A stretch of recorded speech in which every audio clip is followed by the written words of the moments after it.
Cricketer Suresh రైనాను పోలీసులు arrest చేశారు.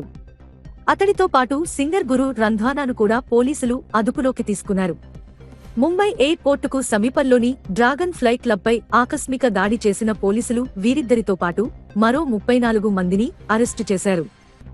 వీరిలో 7 క్లబ్ సిబ్బంది కూడా ఉన్నారు.